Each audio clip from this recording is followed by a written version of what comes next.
ఆయన పనిచేసేది పవిత్రమైన తిరుమల గిరులపై, కానీ చేసేవి మాత్రం అవినీతి పనులు. అర్చకులు ఉద్యోగులను నానా ఇబ్బందులు పెట్టాడు. భక్తులకు సైతం నరకం చూపించాడు. అక్కడ ఆయన చెప్పిందే వేదం, చేసిందే శాసనం. దేవుడి దగ్గర నుంచి దేవుడికి నైవేద్యం పెట్టే అర్చకుల వరకు కూడా, సామాన్య భక్తుల దగ్గర నుంచి ప్రతిపక్ష పార్టీ ఎంపీల వరకు ఎవ్వరినీ వదలలేదు. బెదిరించడం, భయపెట్టడం, పోలీసులను చేతిలో పెట్టుకుని తప్పుడు కేసులు పెట్టించడం, అక్రమాలను ఎత్తి చూపిన మీడియా ప్రతినిధులపై కేసులు పెట్టి మరీ జైలుకు పంపించడం.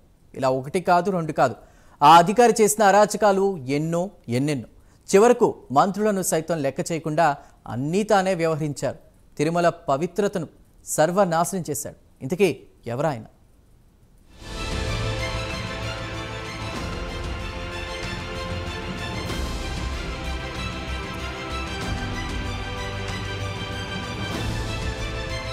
ఇదిగో ఈయన పేరు ధర్మారెడ్డి. ప్రస్తుతం టీటీడీ ఈవోగా పనిచేస్తున్నారు. అర్హత లేకపోయినా ఆయన ఈవో అందలమెక్కారని టాక్. ఇప్పటి వరకు చరిత్రలో లేని విధంగా చట్టాల్ని మార్చి, నిబంధనల్ని ఏమార్చి మరీ తిరుమల తిరుపతి దేవస్థానానికి ఈవో అయినట్లుగా ప్రచారం జరుగుతోంది. జగన్ కు బాగా సన్నిహితులట. జగన్ ని కేసుల నుంచి తప్పించడం కోసం బాబాయ్ హత్య కేసుని నీరుగార్చడంలో ధర్మారెడ్డి కీలక పాత్ర పోషించారనే టాక్ కూడా ఉంది. ఇక ఆయన వస్తున్నాడంటే ఎదురుగా ఎవరూ నిలబడకూడదట. సారుగారి కళ్లు పడ్డాయంటే ఇక అంతే సంగతులు. అక్రమ కేసులు పెట్టిస్తాడు, అన్ని రకాలుగా ఇబ్బందులకి గురిచేస్తాడు. అసలు అర్హత లేకుండానే ఆయన టీటీడీలో కాలు మోపారని ఇన్సైడ్ టాక్ వినిపిస్తోంది.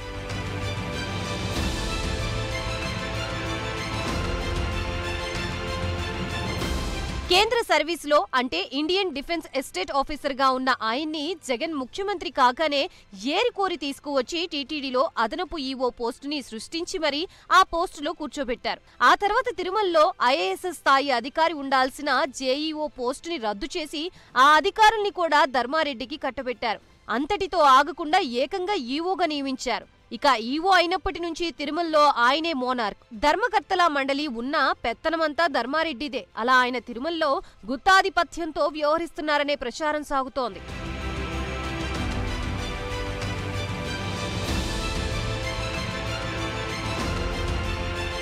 ఇకపోతే ధర్మారెడ్డిపై అనేక ఆరోపణలు ఉన్నాయి. కేంద్ర సర్వీసుల్లో ఉన్నవారు 7 ఏళ్లకు మించి కంబైన్డ్ డిప్యూటేషన్ మీద ఉండకూడదు. కానీ ధర్మారెడ్డి మాత్రం అంతకు మించి డిప్యూటేషన్ మీద ఉన్నారు. అలాగే బాబాయ్ హత్య కేసులో అవినాష్ రెడ్డి అరెస్ట్ కాకుండా ఉండేందుకు ధర్మారెడ్డి తిరుమల వెంకన్నని అడ్డం పెట్టుకుని ఢిల్లీలో చక్రం తిప్పేవారని ఆరోపణలు ఉన్నాయి. అలాగే రఘురామకృష్ణరాజుని అరెస్టు చేసిన సందర్భంలో తెలంగాణలోని ఆర్మీ ఆసుపత్రి సూపరింటెండెంట్ తో మాట్లాడి ఇబ్బందులు పెట్టినట్లుగా అనేక సార్లు రఘురామకృష్ణరాజే చెప్పారు. అంతేకాకుండా కేవలం జగన్ కోసమే ఆయన టీటీడీ ఈవోగా కొనసాగారని విమర్శలున్నాయి.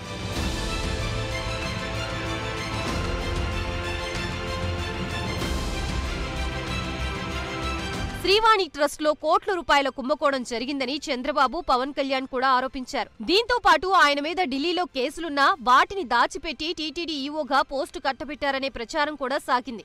ఇక వైసీపీలోని ముఖ్యులకు టీటీడీని వ్యాపార కేంద్రంగా కూడా మార్చినట్లు ఆరోపణలున్నాయి. పింక్ డైమండ్ కేసుని విత్డ్రా చేసుకుని టీటీడీకి 2 కోట్ల నష్టం చేకూర్చడంతో పాటు టీటీడీ నిధుల్ని ప్రైవేటు బ్యాంకుల్లో డిపాజిట్ చేయడం పైన అనుమానాలున్నాయి. మరోవైపు టీటీడీలో అక్రమాలపై వార్తలు రాసిన మీడియా ప్రతినిధుల్ని అరెస్టు చేయించి జైళ్లకు కూడా పంపారు ధర్మారెడ్డి.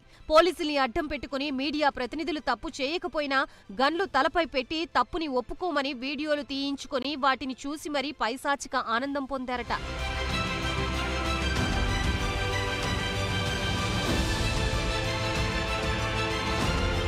ఒక మీడియా ప్రతినిధి జైల్లో ఉండగానే చనిపోయారు కూడా. తమకు కాని వారి వాహనాల్లో గంజాయి పెట్టించి వారిని అరెస్టు చేయించారట. తనకు కావాల్సిన వారికి తిరుమల కొండ మీద దుకాణాలు, హోటళ్లు కేటాయించి వారి చేత వ్యవస్థల్ని మేనేజ్ చేయించారనే టాక్ కూడా వినిపిస్తోంది.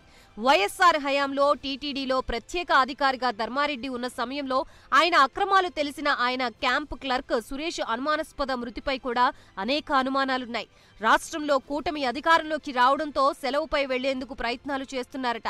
గతంలోనే టీడీపీ నేతలు చాలా మంది ధర్మారెడ్డిని జైలుకు పంపుతామని, తమ వద్ద ఆధారాలున్నాయని కూడా చెప్పుకొచ్చారు. దీంతో ధర్మారెడ్డి విదేశాలకు పారిపోయేందుకు సిద్ధంగా ఉన్నారని, ఆయన పాస్పోర్ట్ ని సీజ్ చేయాలని జనసేన సిఐడికి ఫిర్యాదు చేసింది. ధర్మారెడ్డిని అరెస్టు చేసి విచారిస్తే జగన్ లీలలన్నీ బయటికి వస్తాయని చెప్తున్నారు జనసేన నేతలు.